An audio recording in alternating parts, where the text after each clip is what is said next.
Welcome to a brand new episode of Sequel Rights, the podcast where we take a look at the franchises that make you go, they made how many of those? And we give each and every sequel a fair trial. My name is Jordan Kamps, and I'm here with Elizabeth Helly and Tyler McLeod. Nice to meet you, Tyler McLeod. I mean, of Clan McLeod. Yeah. Before we get started here, I just want to say a big thank you again to Matthew Feichens for being on last week to talk about his newest film, Dragonheart Vengeance, that he wrote the screenplay for. And if you missed that episode, go back and check it out. It is awesome. Yes. It's up on your feeds now. It's not being stopped by Apple Podcasts or some crap. Yep. It's there. Thank you, Matthew, for being on the show. That was awesome. But this week, you know what? All I have to say is this. Welcome back, McLeod. We're back on the Highlander train with Highlander 3, The Final Dimension, and we have a special guest here with us. My brother, the man who does the music at the top of the show, Jordan Kamps. Heyo. There he is. Heyo. Live from Chicago. Ooh. Is it snowing over there or what? Yeah. It today it rained, then it snowed, then it rained. Ooh. That's it. Yeah, it's been quite the day over here. Oh, A wintry mix, if you will. that sounds fun. Yes.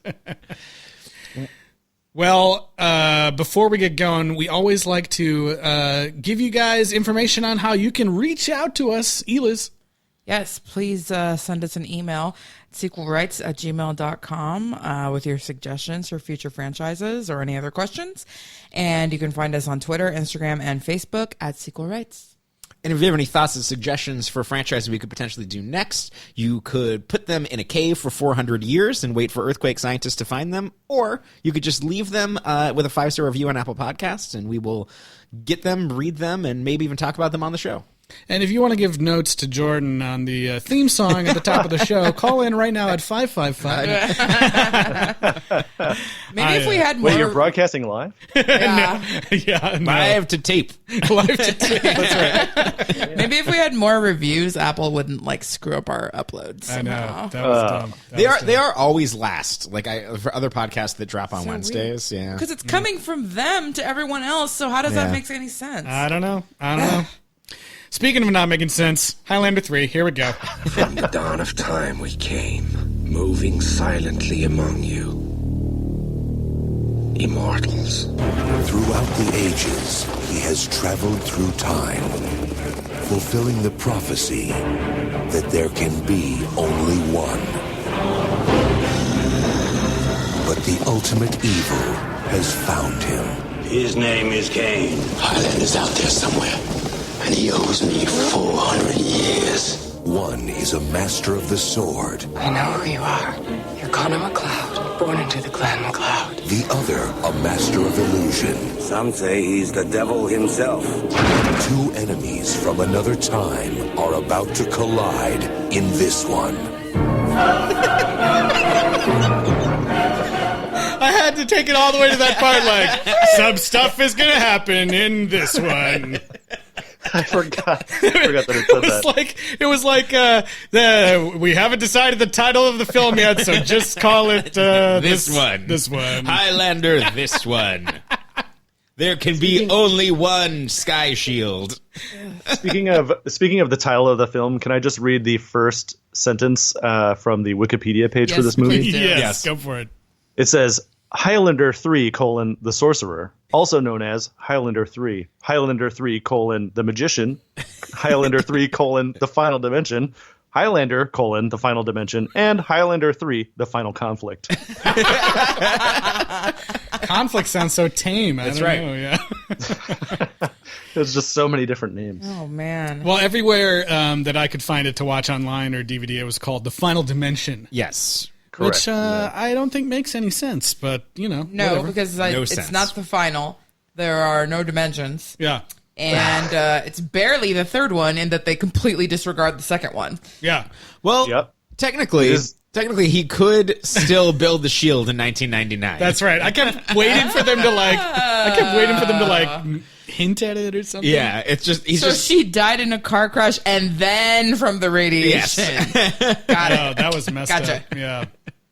Poor Brenda scraped off the side of the road. Different Brenda. He just has a thing for Brendas. It's just like, oh, if this girl kind of looks like the other girl. That's his thing. That's his movie. That is 100% his thing. White people over the centuries look somewhat similar, and thus there'll always be a woman out there for Connor McLeod. Highlander, white people over the centuries. Well, as we mentioned, this one totally disregards everything in the previous film, which, Yes. Fine. Fine, by me. That's sure, fine. if you're Yep. going to do that, but then why this? I don't know. It starts off with Connor McLeod sitting you down in front of the fireplace. He's just directly staring at you. Staring at the camera. Yeah, I'm going to tell you a story. And it's not a framing device. It's not like we come back to that moment or anything No. like that. It's just... Where we see he's telling his son John, his adopted son John. Yep. In Morocco. Marrakesh. Yeah. Yeah. I was like, he's hanging out Because with why Rambo not? on a bunch of horses. Yeah. Yeah, so anyways. So yeah, this movie starts where the last one, I guess, ended, but also started. It's 8 years later. Yeah. Right. Brenda died, they said 3 years in or Oh something. no! and I then, mean the Scotland, like Oh. like when he's wandering. He wanders to Japan. to Japan, of Somehow. course. He Why says, not? finally, I made it to Japan. Like, Yeah. that's where he was trying to go. Well, I mean, as dumb as that sounds, it actually does make some sense because Ramirez said Yeah. that he got his best sword and his best wife from Japan. That's true. He did say both of those things. Yeah. I wonder. It makes me wonder how he got to Japan. Walking. Walking, yeah. Well, I guess we do know he can be underwater and Yeah, attack you kelp can with walk a sword. on the bottom of the. So full disclosure too, I haven't seen any other Highlander movies, only this one. Ah, Okay. That's what we like the best. full disclosure: you saw the first one by watching this one, Right. So I've read plenty about this movie, and everyone's like, well, it's the same as the first movie. And then I listened to With magic. I watched some reviews of the second movie because it sounded ridiculous. So I Justin think I can know lend you the kind of Blu-ray. what's going on. Yeah, that's right. Yeah, the second movie, as we said on our previous Highlander episode, is widely known as one of the worst movies of all time.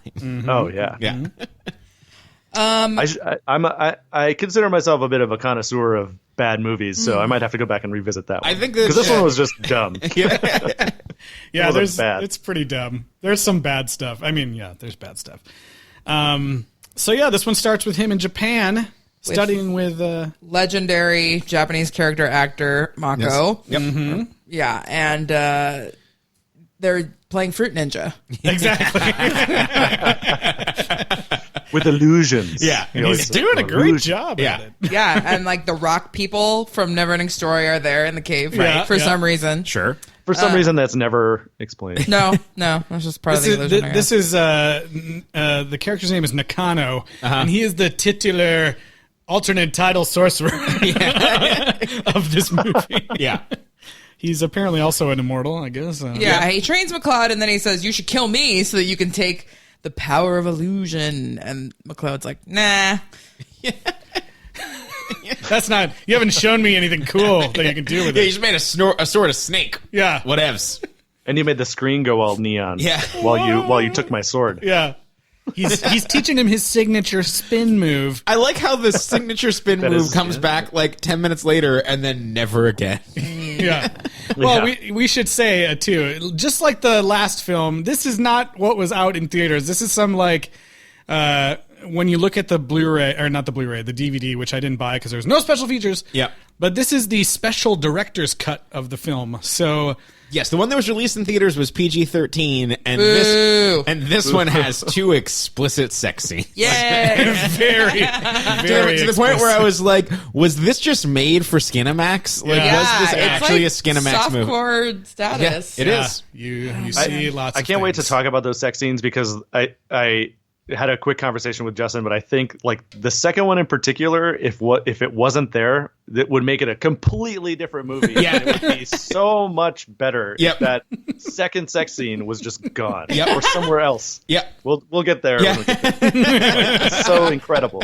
It makes no sense. It makes no sense. Well, it makes as much sense as the Scottish tap room having a concierge and a little desk out front. Yeah. I was like, is this their hotel? I don't know. Yeah. So we're pretty quickly introduced to Genghis Khan, who's coming around killing Sean everybody. Yeah. Mario Van Peebles playing Kane, who's the big bad of the movie. Yep. Of indeterminate ethnic origin. Yes. Yeah. Even though he's kind of coming through like Mongolian status, Yeah. but obviously he's black, right? Maybe I Hispanic, black and Hispanic? believe it's Hispanic. Yeah. Yeah. He was born in Oh, okay. Mexico City. Yeah. Got it.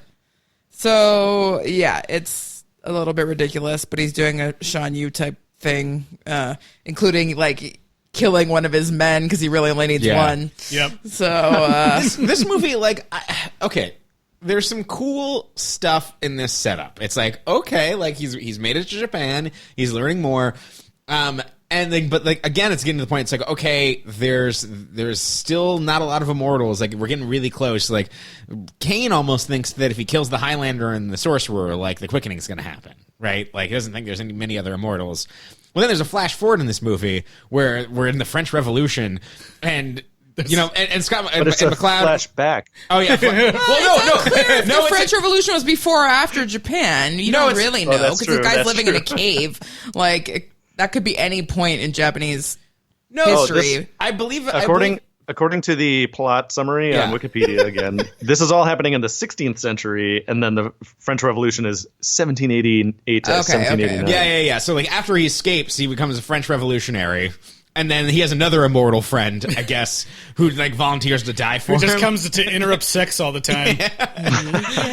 Those are most of Connor McLeod's friends just interrupt him having sex and then come up with one-liners.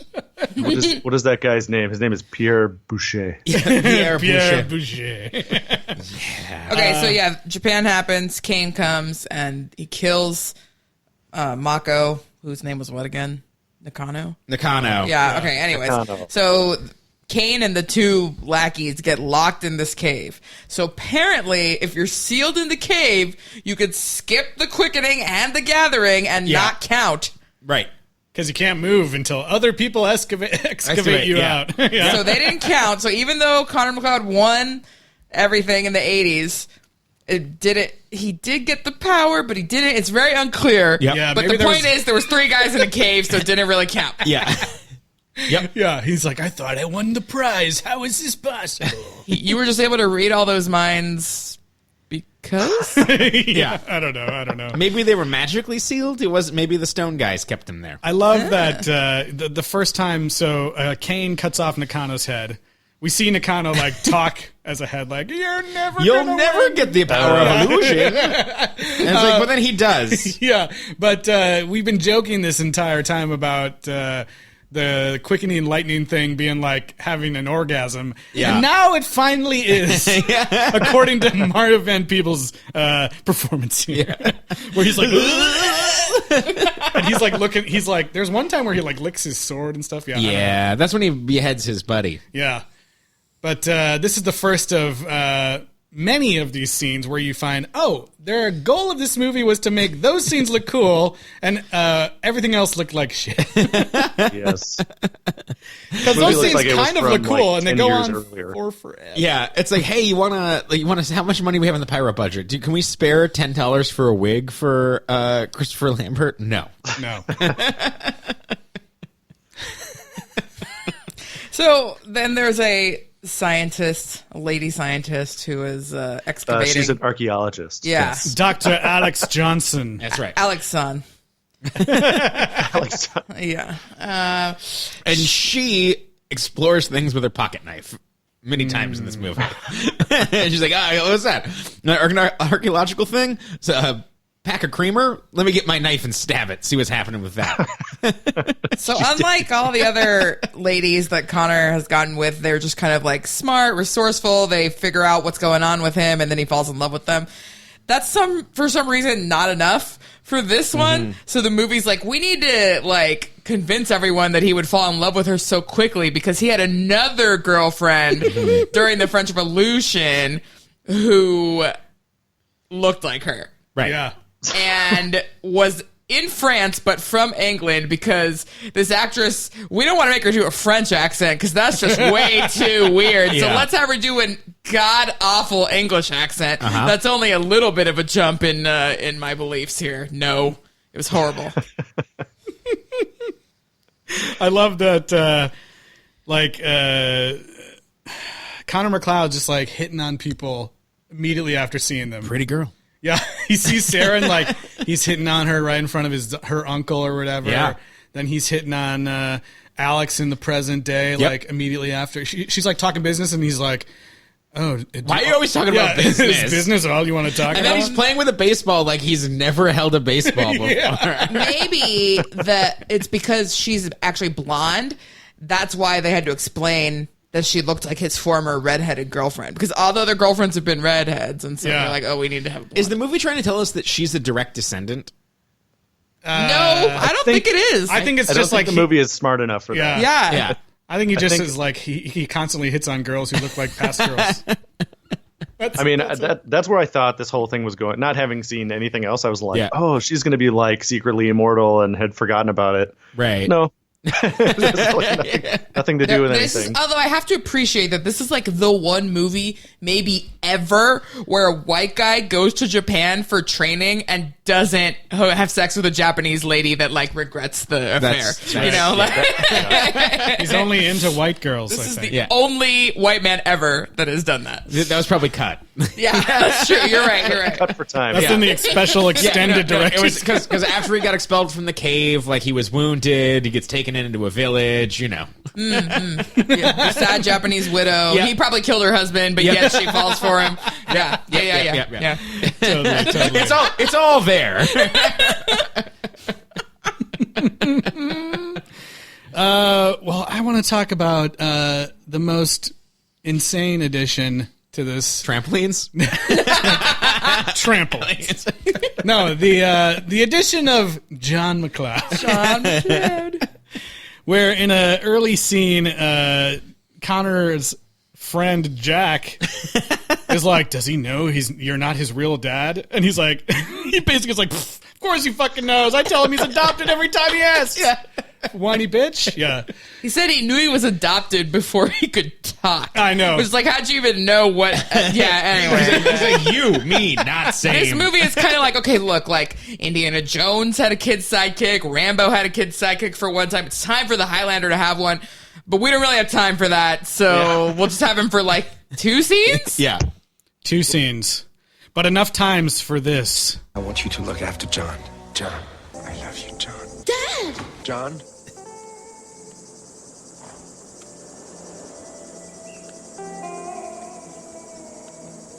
John. Dad! John! Where's John? Where's Johnny? Here's Johnny. John. Dad? Oh, John. How long did it take you to make that? Did you make that supercut? I did. Oh my god, that's amazing. It took me a little while, but it was worth it. Johnny boy. Here's Johnny.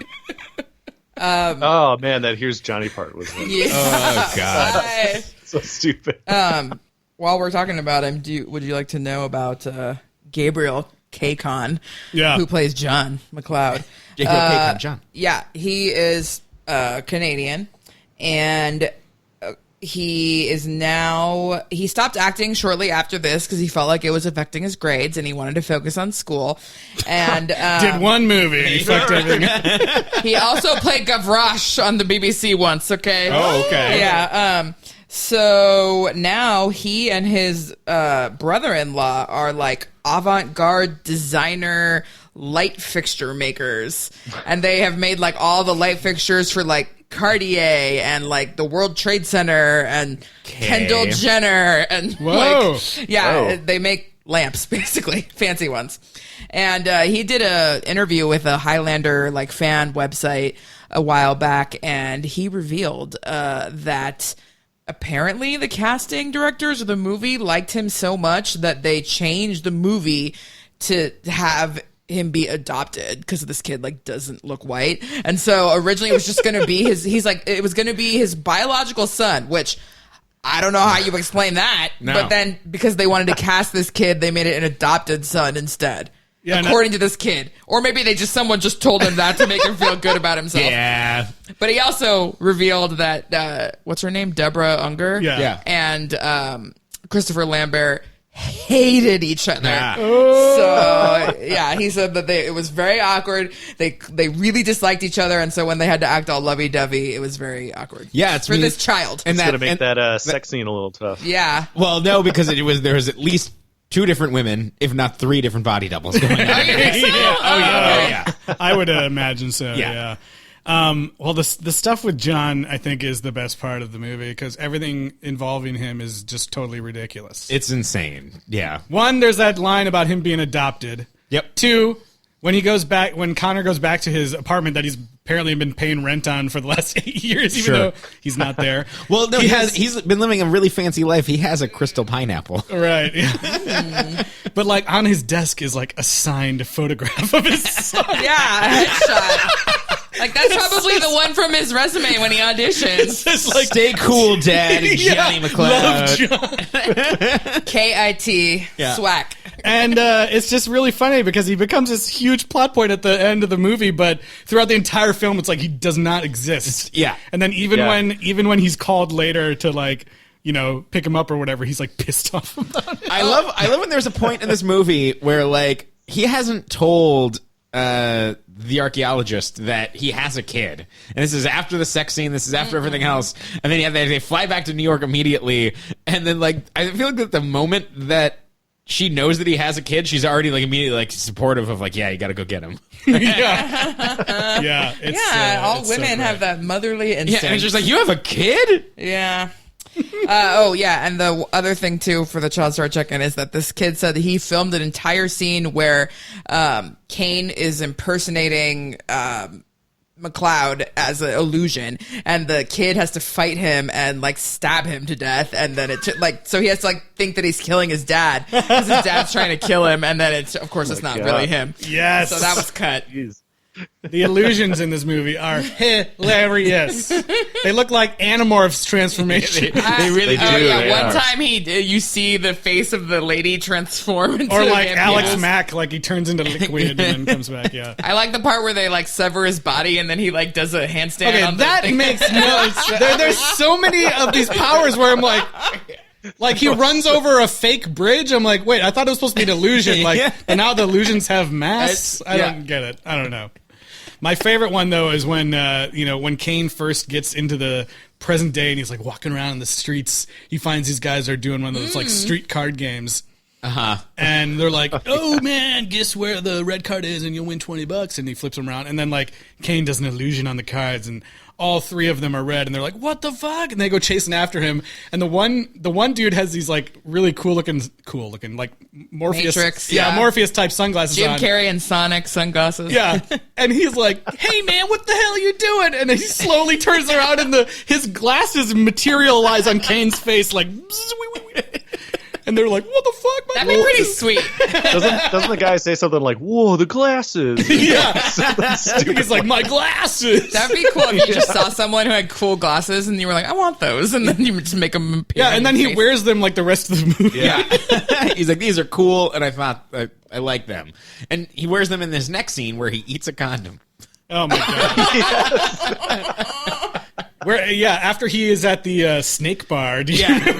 Where there's an actual snake. It's like, and it seems like it's just like a random New York bar. And it's not fucking Thailand. And there's a snake in a bell jar. And there's just like a bunch of like stevedores, like a bunch of white dudes just tapping on the glass, being it's like there's like cat cafes and puppy cafes, and now it's a snake bar. Yeah, it's like one of those weird scenes where you're like supposed to be like, this is what bars are like in the future, but isn't it just supposed to be like present day? It's supposed to be a regular bar. 1994. Yeah. Yeah, so it's set up like that kind of scene. It's So is very that how strange. bars were in 1994? I don't know. Probably the snake too bar. Yeah. Hey, you guys want to go to the snake bar Yeah. tonight? Yeah.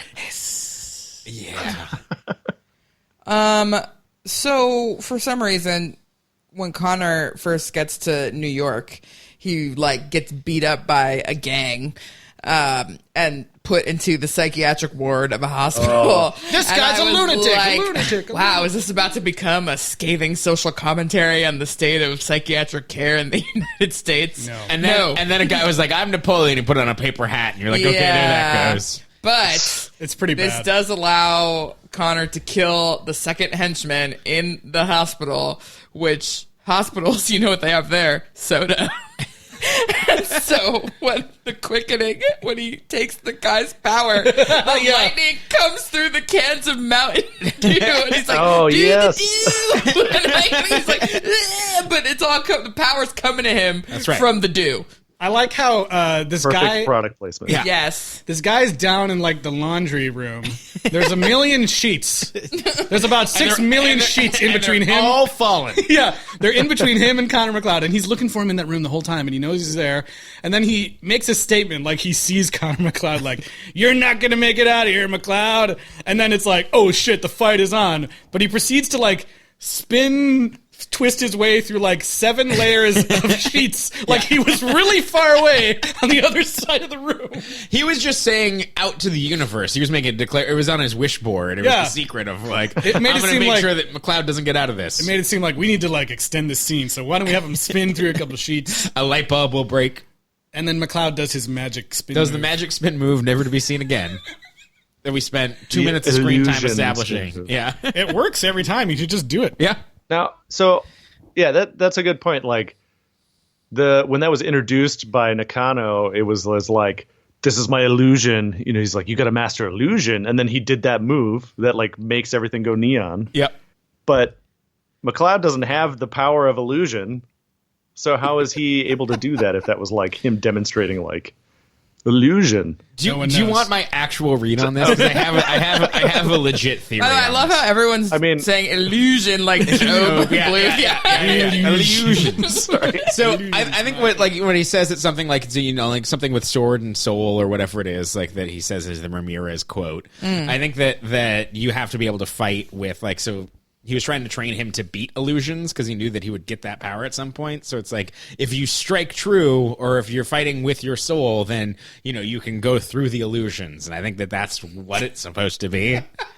But that's my over serious reading of this really stupid movie. It's just that first time when he does it, he says something like you have to master the power of illusion, and then does that, implying like that was an illusion. Yeah. And then like the way the screen like flashes when it happens. It's just like it's you're right. It's just a stupid movie. It doesn't make any It sense. doesn't make any sense. What's that? This movie again has like a lot of really stupid transitions. Yes, it does. There's that one where- there's one where she throws a sword hilt across the room, and then it hits like a kilt, I guess, and then it uses the fabric transition with a really bad comp to go back to the past. All the flashbacks start with really stupid ways, and that's what goes all the way back to the first movie. yeah. So I guess I'm glad there's some sort of thread sticking here. There's another one where he's like just fresh out of like being pissed off because of some fight. He gets back to his apartment, goes immediately to the fridge, pulls out an entire bundle of oranges, and picks one up and goes like slice, and then it like transitions to the guillotine or something. Yeah, Fruit Ninja. yeah. So stupid. So after the mental hospital thing, is that when he gets picked up by the cops? No. No, that's He goes back. He goes back to his apartment. No, that's when you just get the police officer who's like, "I know who this is." yeah. He doesn't actually get picked up by the cops until the airport incident. Yeah. Okay. Yeah. So- What's his? Oh, Nash. This is Yeah, Nash. stupid guy. We get Nash. somewhere. Yeah. Russell Nash. That's it. which is from the first movie. Right. So here's a question for you. Just again, this is based off of the hilarious Wikipedia article for this. Yeah. This officer, whose name is John Sten, Uh huh. was he in the first movie? No. Okay. I mean, maybe, but like, I thought maybe he was too, but the actor at least wasn't. The character, okay. maybe. Oh, okay, because he was the one who was like, I know this. Well, work. that did It's happen, Robert and there Russell were Nash. various white cops around. So Yeah, the beginning of the first movie, Connor McLeod is sitting at a wrestling match. Oh god. Oh, right. And kills a guy in the parking lot of Madison Square Garden. But yeah, Right. this guy was clearly one of the faceless cops from the first Yeah. film because he knows Brenda and he knows what happened to Brenda. Yeah. Where we get an offhanded comment that she died in a car crash. Yeah. I like how there's no fault assigned to this car crash either. Yeah. Oh, right. Yeah. So the Wikipedia article says, like, when Kabul's decapitated body is found, unpopular cop Lieutenant John Sten goes on the trail of a main suspect. It was like, was he really that unpopular? Unpopular cop. Probably. I just thought it was very presumptuous of the Wikipedia article. Maybe he's unpopular when he brings witnesses to bars instead of the station. And I don't remember exactly when this happened, but at some point somebody's like, "Why were you in Japan?" or whatever it is, and he's just looks right at them and says, "Strange food, good cars, tough deals." It's like, what the hell is that? I think he was talking to Deborah Unger's character. Strange food. Okay. First of all, fuck you. Yeah, it's at that scene where they're like, we're right outside the Japanese Spiritual Museum or whatever, and it's like filled with white dudes doing samurai stuff. Yeah, it's like, this is so stupid. By the way, his American accent or even Scottish accent has not gotten any better in the decade he's been making these things. Swiss. Much He's to my so delight. Swiss. Yeah. I'm like, please still have the horrible line reading. Yes, and it does. Don't worry. Strange food. The somewhere in here we get a straight up exact repeat of a scene from the last movie where girlfriend of the week is like looking at all the old photos of yes. Connor. Yeah. Wow, look at Connor McLeod with a bunch of Native Americans and Connor McLeod and signing the Declaration of Independence. He's been around for so many things and yet not helped at all. Yeah. Like, And then she looks a little bit to the left and there's a painting of a lady, and then here comes it like, who's that? Alternate take. Forrest Gump is immortal and is a Highlander. Yes. I guess it's not a Highlander. He's the Highlander. but like every time Connor McLeod's there, he's like sort of helping. Like he's in the French Revolution, but then when his immortal friend came, they're like, okay, I'll just die instead of you. But it's like, you're immortal. Why don't you both just fight your way out of the jail? And like, oh my God. I did like the fact that he survived through a period of time where there was a legit chance that he could just get head chopped off for treason or something. Nothing more terrifying that there's fans and guillotines. Yeah. Sometimes the did fans like get that thrown there was through a the air. scary killer ceiling fan at some point. Yeah. But It is funny of just like, which period of time would be the scariest for an immortal? French Revolution, I think. Yep. I think that was kind of fun, even though they don't play it up that or much. like literally any time in Japan. I'm pretty sure they still cut people's heads off yesterday. By the way, when he was in France, the castle that he's at, like, I was like, wow, that looks really familiar. Like, I think I've maybe been there. I'm like, is that the Tower of London? That can't be right. Like, why do I know this castle? And I literally went there in September on a random, thing, because we've already seen most of the big attractions in Paris. So we're like, let's go to this random military fort that has, a free museum day or whatever. And we actually got, little paper cardboard hats that they were giving out for free, and I have a picture of myself in front of this exact castle and this exact chapel that he's at. So little did I know I was visiting the set of Highlander 3. This was meant to be. Highlander. This was meant to be. Yes. So this there was one thing I wanted to talk about in this. So I'm a musician, and so in this scene where they're cutting their heads off, there's the incredible drum roll that's focused on one for a little bit too long, where this guy's just rolling on his drum before they cut the head off. But it's so anticlimactic because he rolls brrr, and then he goes click with his little sticks. Just roll, click, which I was like, oh my God. How So he is does his it multiple technique? times. Technique, not bad. Okay. Little all over the place, but not terrible. But it was just the most hilarious thing as a drummer myself, to watch somebody just go brrr, click. That's actually why we asked you to be on this episode specifically. Yeah, I knew yeah. that scene was coming. Heavily featured drum solos. We knew. This I've got movie notes. does, like, that shot, it does have a bunch of crazy camera moves. Like, there's one where she's working in her earthquake lab or whatever that has way too many Tesla coils for an earthquake lab. It's like, what is this? And it's this crazy, like, minute-long shot that, like, starts and, like, pans down from the lab and then, like, rotates and zooms down under her work. But whatever rig that they have it on is not stable, and so it's super shaky the entire time. And it's like, wow, ambitious, but like do one or two passes and like, yeah, it's not working. We got to cut that shot because there's also no narrative reason for it to be that complicated. I think this scene that you're talking about, there's a few times in this movie, we were talking about this a little bit beforehand, before we started recording, where you're watching it and then like, if you look away even for a split second, you're like, did I miss an entire scene? But then when you go back, that's just how it is. Yeah. And one of the ones I'm talking about is when Kane comes to be super rapey in the lab with Alex Johnson. He's there and like he's threatening her and being real gross. And then like on his way out, I think he flies out as a bird or something. But on his way out, he's like, burn it down. And then all of a sudden, like, everything in the building starts on fire, and it shows her looking at it like, oh, God, all the exhibits are on fire. Yeah. And then it goes straight to the next scene, and you never find out what happened. Because she has a scale model of a Japanese village that he burned earlier in the movie. Yeah. Yeah. Burn it down. Burn it down.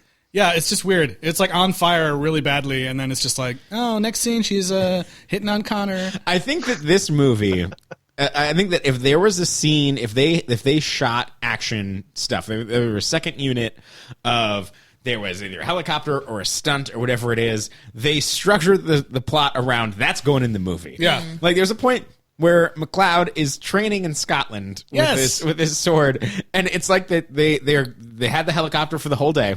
And they had a couple different locations, and so they just told him, stand on that cliff over there. The helicopter's going to do it. He's going to do a few passes, and it's just him doing like just kind of random, kind of shitty. Just it's like all the same stuff. It's just like the first movie. It's all the stuff he did in the first movie, just without Sean Connery. Yeah. Exactly. But, like, swing the sword. It's the exact same shot at like a few different bluffs, but it's just like, oh no, we have the helicopter. Like we have the footage. Like put it in. It's the exact same shot every single time. This was the part too where I thought for sure I missed something because like they're in a scene. It's like Connor and Alex talking in his apartment, and then suddenly the next scene he's in Scotland, and I'm like, what the fuck is he doing in Scotland? He needed like some kind of metal or something. No. Okay. He was like, first let's talk about the destruction of his sword. What happens here? Right.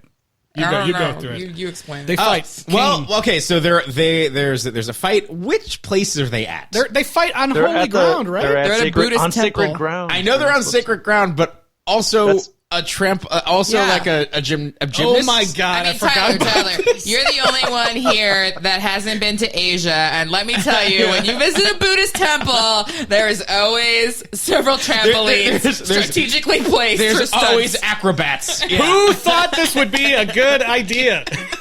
Who designed this fight scene? Yeah, so basically they do it, and there's like, oh, we're on holy ground. This is a Buddhist temple, and Kane's like, yeah, I don't care. It turns out that rule, whatever. Do you think that's why they had to swing through the air fighting so that they're not? There's nothing about fighting on holy air. Good point. Yeah, so there's like a little dumb trampoline and like some trapeze stuff in this temple, I guess. It's so dumb. And they fight. The fight's pretty stupid. They're just swinging. There's a cool It's effect. a tiny trampoline. It's Yes. like smaller than what you would use And we- to do the vault or whatever in gymnastics. And we see them both jump. Like we get a shot of both of them jumping on it. I was like, I had a thought that it was like the most. It was like so 90s because it's like one of those like exercise trampolines that like everybody, all your friends had, but nobody Nobody didn't have used, one, but all yeah. your friends had one. There's a couple. Nobody used it. Yeah, there's a couple. Just go over and jump on those little trampolines. Yeah.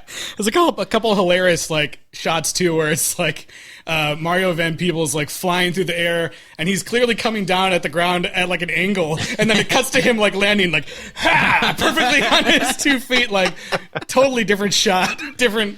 stunt my double God. or whatever. Yeah. So for whatever reason, this allows Kane to break McLeod's sword. Yeah, Because at one kind point, of like, unclear. Buddha wakes up and he's like, "Don't be fighting here." I see you. and there's a wind, and then the sword shatters. Yep. And so then there's just like literally, I think somebody off screen, like while they're talking, is just like, "Mr. McLeod, your flight to Scotland." He gets a phone call randomly, and I was like, "Oh right, I guess I kind of heard that." It's just so dumb. And then so she stays at his apartment or something else where she's researching. At this point, I think she's back at the museum that Kane lit on fire. Right? Right? She's Yeah, back and at, I think her so. office. Well, yeah. After this fight, she'd follow. So she's there during this whole fight, and McLeod goes to her and he's like, "Everything you saw, you didn't see. Run away." And then he just kind of runs down a hallway, and the shot stays on him the entire time as he runs out. And it's like, in 1994, like, he kind of has like the Seinfeld look where he's wearing jeans and tennis shoes and like a leather jacket. Chunky knit. Yeah, and it's like, was that cool?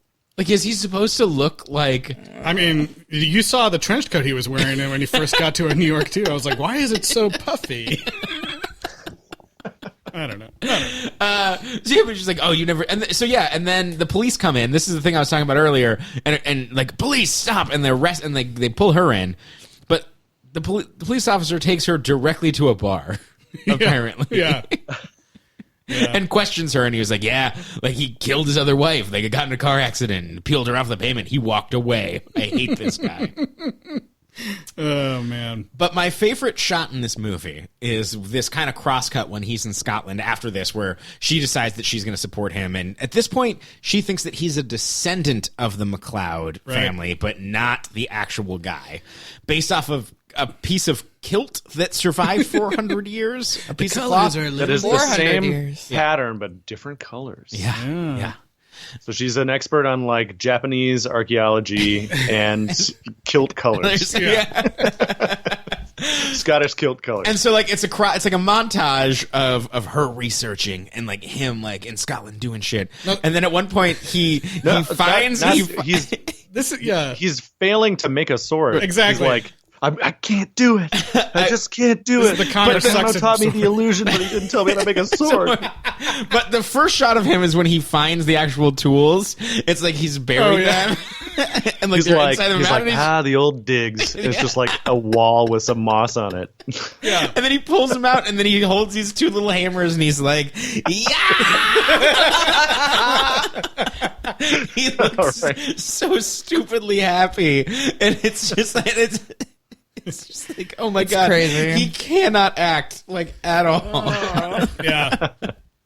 Well, like, what other movies was he doing between all these Highlanders? Mortal Kombat. Mortal Kombat, yeah. Okay. I just thought that he was in Hail Caesar, and I'm like, I don't remember that at all. What? Go back, yeah. My God, I don't remember I either. love that movie. Yeah, there's something else. I don't know. Yeah, I don't know. He's I mean, But I love that that the filmmakers were like, we need to put in a montage of him being real shitty at making swords. Yeah, and then she Long enough for that Alex to show up. for long enough for her to fly unsolicited to Scotland with a piece of metal. Yeah. And this whole thing, Alex in Scotland, we've been waiting for it the whole movie. We know that, like, I'm surprised they didn't have sex after saying hi in the first scene. This is the best part. Come on. It all leads up to another hilarious line reading where, like, the music is. You'll hear it here in a second. I've got the audio. This is the second sex scene that you're talking Yeah, about? yes. Okay. 'Cause, he already had sex with her past version. Right. Correct. Yeah, who like he can't. He doesn't even end up with. I mean, he only like licked her nipples like once or twice. Yeah. So that's like, whatever. That's right. There's 3 sex scenes. That was like, there's nothing. 3 sex scenes, There was nothing compared to what comes here. But I see love what this. you did there. I love this moment where like the music's building up. She's like listing out all the things that he is, and he's like, he interjects at this horrible moment where it's like they're doing the whole like, we finish each other's sentences thing, but he says like the dumbest thing, and I have it right here. I know who you are. You're Connor McLeod. Born into the Clan McLeod in Glenfinnan. the shores of Loch Shiel. You were driven from your home in 1536. And I cannot die. And have wandered the world ever since. Oh, yeah. And then it's like full-on porno after that. Dude, that drum beat, I was like, I'm gonna be a mighty king. Like, it sounded so close to it. I love that he's like, I think she's going to say, and you cannot die. The way that she comes in with her next line, like, immediately after he talks, like... It was like ADR cut together. And I cannot die. He's like, oh, sorry. I thought that pause was a little too long. Yeah, I thought we were doing a thing. Yeah. That's how I always fill silences. At dinner parties. It's like 3 movies now, and the one thing I know above all other things, other than that there can only be one, is that Christopher Lambert loves to suck on some nipples. Because he's the only through line through all 3 of these movies. Yes. He's the one that's demanding it. It's not the director. It's not the writer. It's him. This, oh my God, this sex Yeah. scene goes on for so long. It's really long. You see all sorts of things. You see way more than I was like, would. oh my God. So you'd see things that would be shocking in a movie today. Yeah. And it goes on, and it's like so like, purple, like neon lit, and it's like, this is seriously for Skinemax. It's for Skinemax. I assume. Also, I'm kind of like, where are they? Because wasn't he just staying in the like castle ruins or whatever? The transition is so funny. I don't know if you're going to say this, Jordan, but like they transition from like the fires of the forge into like what when it happened, I was like, holy shit, their bed is on fire, because it's like the POV of the fireplace. Yeah, the camera's in the fireplace of whatever best Western in Scotland they're in. And it's got these 2 poles that look like the end of the bed spokes or whatever, bedposts. And the whole time the fire is kind of in the foreground of their bed. Like, which shit. is like, they're trying to do it tastefully, and then it's just like, nope. Like graphic insert of like ripping off her pants. Yeah. Like, and nipple licking. This is just the part where I was like, this movie lost me at this point, because I'm just like, because there was a part of me that was like, okay, oh my God, they're building up to this great thing. Like, he can't make a sword. He needs this one thing, and she happens to have it, and she comes all the way to Scotland, and she's like, finally figured out, oh, I know who you are. You're Connor McLeod, and I've got what you need, and let's go kill that guy. But now it's like, I cannot die. Let's have sex. Smash the sex scene. And done. And then afterwards, this is the scene that I was talking about. Like, they're in some like Scottish pub, like a bed and breakfast, and they're just like holding hands, whispering to each other, just like, it's so. And then a woman, a concierge at this club, comes up and he's like, "Excuse me, you have a call, Mr. McLeod." And he's like, "I'll be right back." Like this is a normal thing for him, like where he gets calls, and it's his friend Jack. Oh. Jack, what the hell are you doing in Scotland? What do you mean? John's on the flight from Marrakesh. Gets into Newark tomorrow afternoon as planned. What are you saying, Jack? He's Something so wrong with your dumb. memory. I've just dropped him at the airport. Is there a problem? No problem, Jack. I'll pick him up. Bye, Jack. Thanks. I love the like menacing music that comes in, because so clearly Nobody uses first names like Lambert. You're supposed to be like, oh, he's realizing that like maybe there's a problem, like someone else could get him at the airport, not him. But the way the way the scene plays out, it makes it seem like he's just really pissed off that his son is interrupting his time in Scotland. And he's like, fine, I'll pick him up. Jesus. But it's just like, oh yeah, right. Evil guy. I'm a dad. Right. Yes, these are all things I need to remember. Yeah, and I mean, that's why I came to Scotland. That sword. To kill that guy. It seems like it's important. I mean, you still gotta eat, I guess. Yeah. Or not, because you're immortal. Yeah. Well, whatever. We haven't breached that yet. Yeah. I mean, just because I made it too, like the whole thing that kicks it off is this. I have to play it just because I thought this was also just a funny soundbite. Hi, leave a message. I'll call you back. Hi, it's me, John. I miss you. When are you coming home? You said you were gonna call me, remember? Well, in case you forgot, it's Marrakesh, 1442. Love you, Daddy. Bye. In case you forgot, here's number? my exact whereabouts.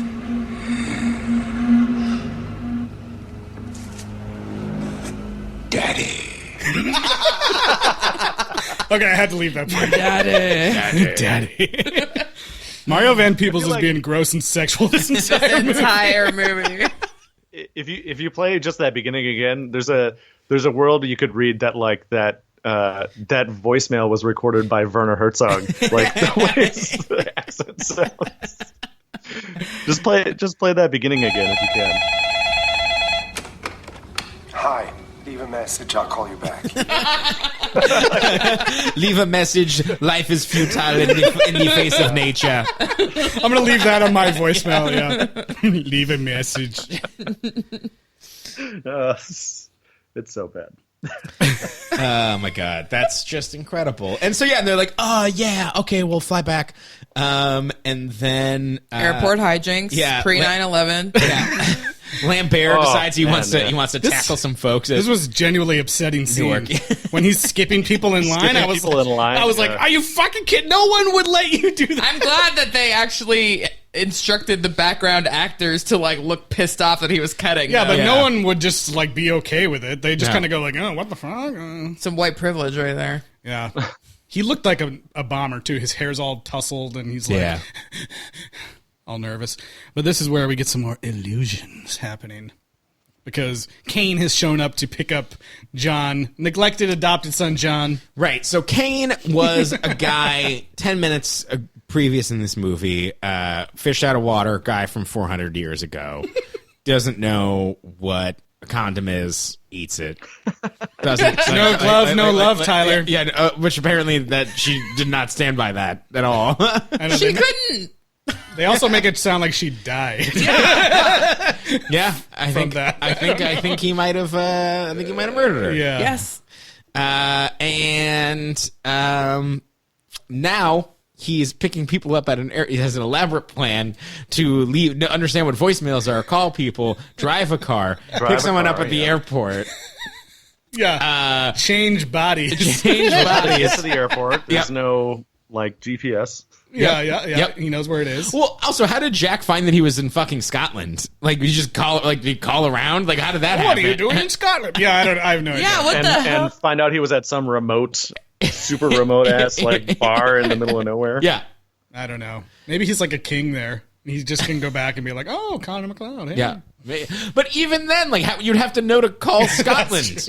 Where are the places he could be? It's like, where could your dad be? Like, I don't know. Like, if usually he never does this, but maybe if he saw somebody who looked like one of his past girlfriends, he's probably banging her in Scotland. By the way, we didn't mention this, but the place he always takes her. Despite the fact that he was driven out of his clan by like ignorant people and had to separate from them, the way she's able to find him is that he attended like a family reunion sometime in the 80s or the 70s and like signed his real name on the family reunion sheet.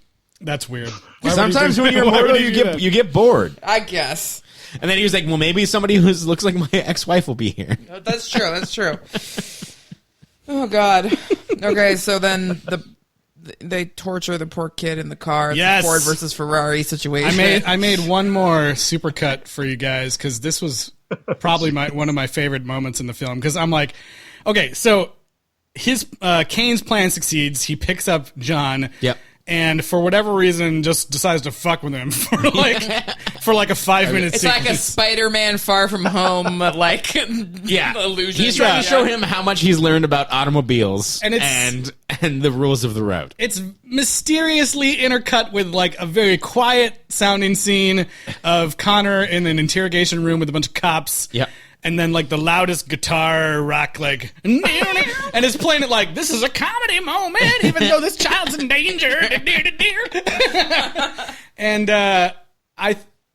this is another part where I just love the hilarious like over the top screaming and stuff that's going on in this scene. So I made another little sound for you guys. He's got my son. What son, Nash? There's nothing in your file about a son. You're a liar, Nash. You're a fucking liar. Nash, what son? Please stop the car! Please! Let me out of here! Let me out of here, please. Stop the car. Please! Look at the plane! There's a plane!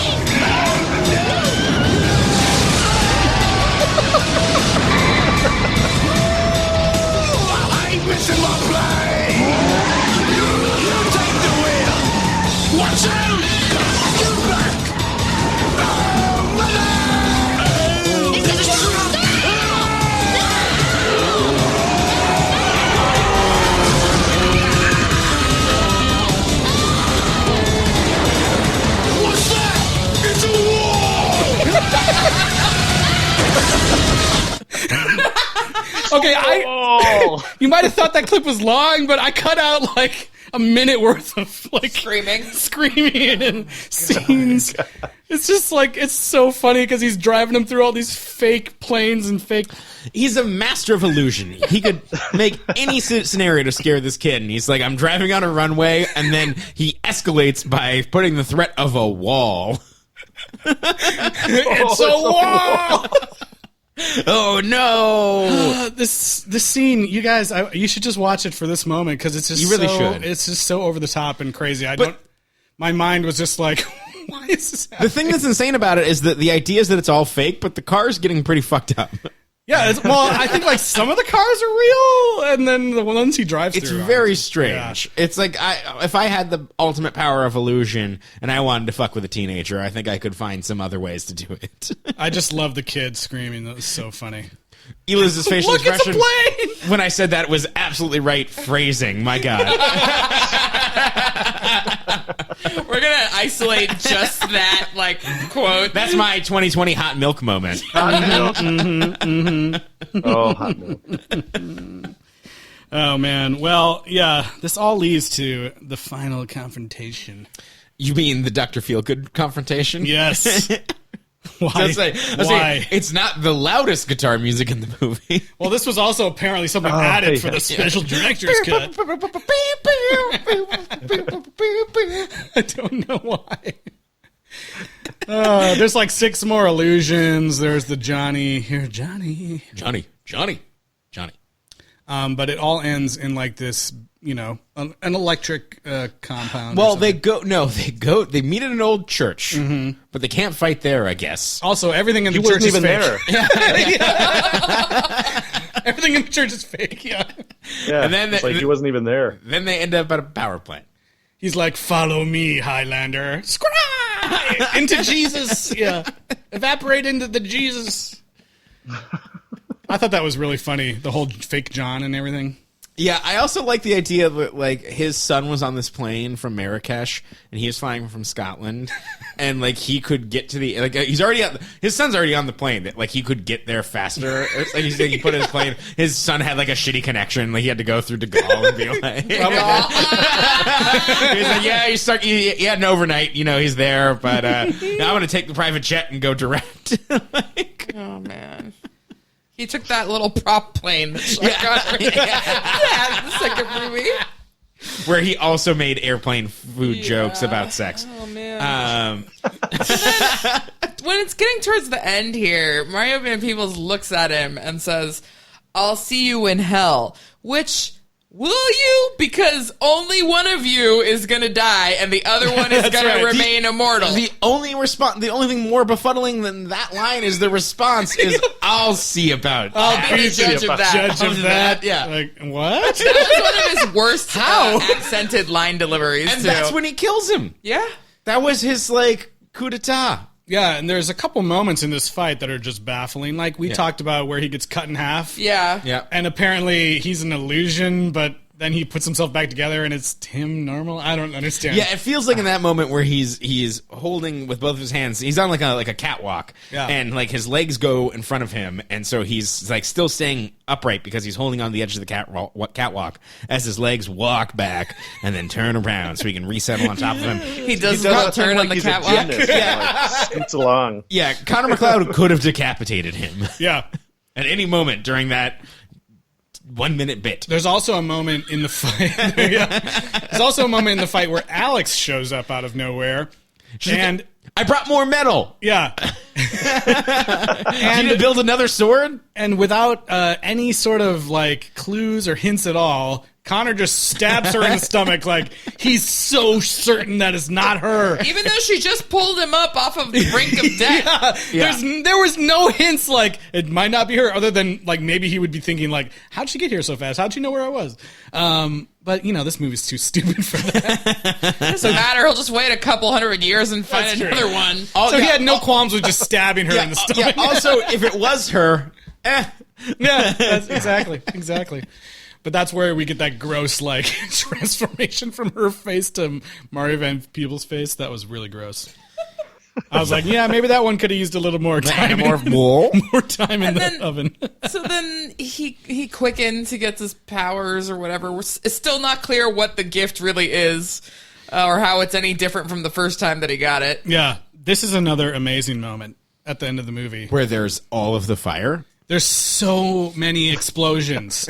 And he's like levitating and like, it basically looks like, they make it look like a nuclear bomb goes off. And as soon as it's done, like, casually down the staircase comes John, who was apparently there the whole time. He just walks out. He's like, Dad? I'm like, how the fuck? He's walking down like it's Christmas morning. Like, huh? Hey. I'm so glad that you weren't consumed by the 15 megaton fireball. Yeah, I'm like, how has he survived? No, he would have been dead. He was adopted by other immortal parents. Yeah, that's right. It's from his French buddy. Then they go to live out their days, like, in Scotland, and he's like, I am here with the woman I love and a son I have taken as my own, in case you forgot he was adopted. Let me emphasize it one more time. Yeah, I was like, that's such a weird way to say that. Wait, you took him? Was this legal? I don't know. Is Liam Neeson coming to find you? Yeah. And then we get the same ending that infuriated Tyler in Poltergeist 3. Yeah. Somehow this happened again. Yep. There's a sword. The McLeod sword is in a hill, and he goes, in voiceover, I am at peace. It's finally over. And then all of a sudden, a bolt of lightning ominously hits the sword. So it's like all that development and all that resolution just happened. Nope. There could be another guy. The McLeod sword that has no bearing on the story at all. Yeah, because he never uses that one. Yeah. Apparently, and I don't know at what points this connect. This movie does have some tie-ins with the TV show. Supposedly, yeah. But who knows? We'll find out maybe.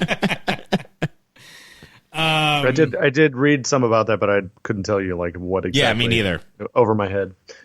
Yeah, but mercifully the movie ends in that moment, only to play one of the most terrible songs of all time, which is only in the American version. Apparently, in all other countries, they just play that like traditional Scottish tune sung by the sad lady that played earlier in the movie. I got my bucket. There's a lyric that goes, "Someone save me! Life is endless." As soon as I heard that line, I was like, "Oh, this must have been written for the movie." That's in that song. Yeah. It's like, oh my god, this song's insane. What is it called? It's called God Took a Picture. God Took a Picture of Me. By Suze DeMarchi, or Susie DeMarchi. No, apparently also the American version is the only one that has the instrumental Dr. Feelgood for the fight scene. Yeah. This is the joys of the special director's cut that we got to watch. Again, as we said in our Highlander 2 episode, the script probably literally said rock music plays. I mean, the Wikipedia, I didn't find any information about like how and why this was even made at this point. Like, who is... It said Miramax. Was it Weinstein pushing this thing at this point? Like, what is happening? Christopher Lambert was like, how will people know if I like to lick nipples if I don't make a third Highlander movie? It said it debuted number 2 at the box office. Wow. And then dropped to number 7 next week. I mean, it's, at least someone watched it, I guess. I think this was like...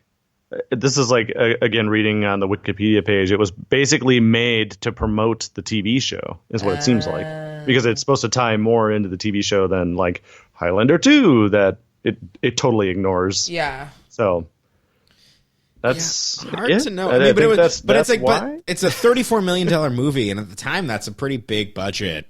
It's like, I don't know. I think it has to be Christopher Lambert. Like, I feel like it has to be. Or Harvey Weinstein. Yeah. Yeah, maybe. Maybe. Yeah, I mean, the series was probably doing well. That's probably why. Because the series started in 1992. This movie came out in the U.S., it says, in 1995. Yeah, it has to be. So the movie, the series must have been doing well, and they're like, "Hey, we can still get the original." That's infuriating that it isn't just about the people or combine the people with the TV series. Well, I think you don't get Lambert without him having some creative say. I think at this point, yeah. Well, yeah, I don't know. So, can I ask one, like, all the Highlander movies? Yes. Do they really say that line, there can be only one, as many times as they do in this movie? I think so. Yeah. They kind of have been saying it as they chop the heads. Yeah. You It's have like to say every it as soon time. as you chop the head. Yeah. This one had And there way was- more body levitating and heads rolling Yeah. and stuff. Yeah. There was also the great time when the doctor lady, Alex, she said like, she was like looking at that rock and was like, there's an inscription on here.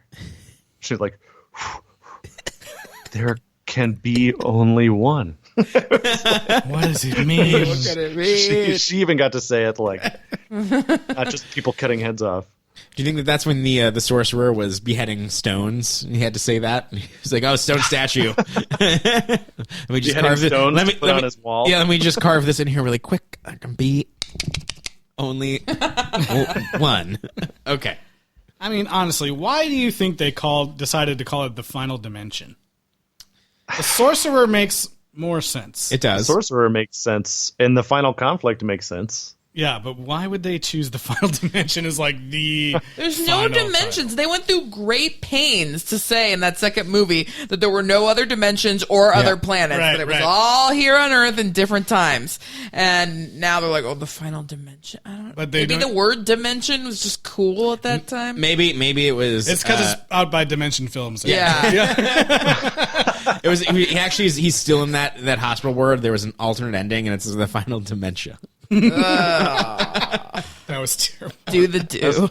I was like, even reading the Google synopsis of this doesn't have anything, but they do have the two great lines of the last incredible chapter of the thrilling adventure series, and then it says, Adjective. yeah, and then it ends saying, the Highlander's greatest challenge will become your ultimate adventure. Whoa! Will it now? Finding another girlfriend that looks like somebody he used to know. Oh my god. Yeah, Well- I don't know why the final dimension doesn't make any sense. Doesn't make Yeah, any sense. I don't get it. Maybe we'll find out in the next movie. Yeah, before Tyler, do you have a rating for us? Oh boy. How many? Oh, there's so many things in this. How many illusions? How many photos taken by God? Yeah. How many photos taken by God? I think that's absolutely correct. It's a good one. Would you give Highlander 3? Let's just call it the Sorcerer. The Sorcerer. Yeah, I know, yeah. Highlander 3 Sorcerer. I'm gonna go ahead and give this one two. No, It's hard. no, two. I'm gonna give it two. Two photos from Two God. photos from God. Two, waiting to be developed photos of, Sure. at Walgreens from God. Yeah, this is it's bad. It basically repeats the themes and plot of the first film, but I had some fun with at this point we're like hoping for over the top performances and ridiculous shit, and so I had fun with a few of those things, but the constant like retconning of the story and just like rebooting everything. Yeah. I liked that it kind of tried to connect to the first one, but I don't know. They had some cool things going on in the second movie, even though it was insane. Like they could have just been like, here's another tale in the life of Connor McLeod. The tale adventures of young Connor McLeod. Yeah, he's young again at the end Yeah. of the last movie, so they could have just kept going forwards, but I don't know. Well, if only they had de-aging technology. That's right. Yeah. I'm gonna give it 2 photographs taken by God. I don't know. Yeah, I kept going back and forth, like being, is this worse than the second one or better? Like I couldn't. It's hard in a way. Now that I've seen both, I sort of admire what the second one Yeah. was trying to do. It's like less interesting. Yeah, like this is definitely less interesting, but I think narratively it does make more sense, and I do like that it connected to the first movie and did try to actually wrap up almost all of the like things from the first movie that it was referencing. It like, explained it away, even though it was crappy. Or kill them in a random off-screen car crash. Yeah, but they explained that, which a lot of times these sequels don't do Right. that. But yeah, it's definitely not as ambitious as that second one, but it did make more sense. Like it was easier Yeah. to watch somehow. I don't know. I feel like I don't remember what I gave the other ones, but I feel like I have to give this one 4 photographs from God. Wow. Because I do think the ambition for 2 is there, but the execution is not. I think this is the best one. Whoa! Of the series so far. Dang. And My goodness. And that is saying something. Wow. Yeah, no Wow. Sean Connery, and Wow. still, oh wow. All right, Jordan, how about you? Yeah. I mean, I have to go with one because I also haven't one. Sorry, that's one photograph from God. Yeah. Because I haven't seen any of the movies, and this movie makes absolutely no sense. I mean, I like kind of understand the story of like Highlander. Oh, there can only be one. There can be only one. Excuse me. Yes. Get it right. But like, just the way that it took me forever to realize like, oh, what was going on, and then, you know, the way that we talk about the film, and even the way that like a lot of the plot summaries will have it, is like linear in timeline, where it's like, okay, it's like Japan 1600s, then it's France, and then it's 1994, and it's like, it's not at all that. It's like current day when he's like talking to the camera, right? And then it goes like back to the 1600s, then it's 1990, then it's 1700. It's just like back and forth the whole time. It doesn't make any sense. And then there's that whole like moment that was going to be so awesome that is just like smash cut to sex scene. It's just like, this is dumb. Like, it's just dumb. Yeah. I mean, having watched like a ton of like terrible 80s movies, like, you know, there's something to appreciate in a B movie where it's like, oh, well, this dub doesn't line up, or, oh, there's a boom in the shot, or like, you know, all that, or there's nothing but one-liners here, or like people accidentally looking at the camera. You know, unfortunately, it's like too good for any of that stuff. Like there's no booms in the shots, Right. or like people accidentally looking at the camera or anything like that. So it takes like that dimension of fun out of it for me. Watching like a terrible movie. That's good. Oh, that's the final dimension. They missed the fun. Yeah. So that's why I give it one. It's like, to me, it's like not a good movie at all, and it's not bad enough to be like a hilarious bad movie. It's purely joyless. Yeah, I mean, there's some great moments, like the car chase scene is great, and other one-liners are great, but it's just not like quite good enough to be a bad movie. Yeah. Bad enough to be a good bad movie. Yes. Somehow that does make sense. I direct you to Highlander 2. Yeah, I mean, from your review and the other review I watched, sounds like that's up my alley. Yeah. Is there a boom mic in any shot? I imagine that there is. I mean, there's definitely at the beginning of the movie, at the end of the movie, they were using the exact same footage. Yeah. They might have like edited them all out of the director's cut we watched or whatever, but the original one probably more likely has it. Yeah. Well, yeah, I think that's going to bring us to the end of Highlander 3, the Sorcerer's Final Dimension. The Final Sorcerer Dimension? The Final Sorcerer Dimension. The Sorcerer's Final Conflict Dimension. Yeah. Scotland. And, you know, we're still having a little debate here about it, but I kind of feel like we, for our own sanity, should be talking about the series next week. Yeah. But there's some debate, so we might end up just skipping to Highlander Endgame. We'll see. But I feel like that's the next the next film. one. Oh my god. Highlander Endgame. We're in the Endgame now? We're in the Endgame. Oh. Maybe. We're maybe in the Endgame. We'll see. So yeah, we'll either be on the series next week or Highlander Endgame. Yes. Tune in to find out. That's a thrilling cliffhanger. Yeah, if you've got an opinion on that, you can email us at sequelrights@gmail.com. That's the bolt of lightning hitting the sword. That's right. That's true. Or hit us up on social media, on Twitter, Instagram, and Facebook at Sequel Rights. Please rate and review us on Apple Podcasts. We really appreciate it. 5 stars goes a long way. And Jordan, thank you so much for being here on the episode this week. I hope you had a good time. Yeah, we had fun having you on here, and thanks again, as always, for the music at the top of the show. Oh, you're welcome. I can't believe I spent $3.99 to rent this movie. I'm sorry. Same. Oh, I only spent $1.99. You guys got to get that Redbox on demand. shit. I spent $7.99 and bought it forever. Oh, no. So if he's responsible for music at the top of the show, I hope that you're also going to play God Took a Picture at the end of the show and say that Jordan's not responsible for that. Oh, yeah. I'm not responsible for that garbage. There was some internal debate in my mind about what song to put at the end. But Bonnie Banks, What? whatever that's. I might also put the Lorena McKenna song because that, right. I don't know. We'll see. Okay, all right. We'll see what sounds better over this. Either way, Jordan not involved. That's right. Not involved. I didn't do this. All right, well, Put the drum solo. yeah. Drum roll. Yeah. Well, we'll see you guys next week for more Highlander.